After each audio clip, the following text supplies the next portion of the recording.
در اینترنت عکس‌های مهاجر جوان از تاجیکستان اشنظرов پرویز عبدونظرویچ سال تولدش 1990 نشر شده است.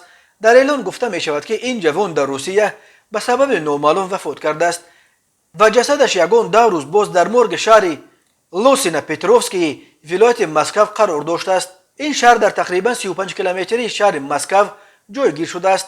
از نزدیکان و دوستان پرویز اشنظرov خواستند که جسد او را گرفته خود به خاک بسپارند وگرنه او را در مرگ کرماسیا میکنند، یعنی میسوزانند.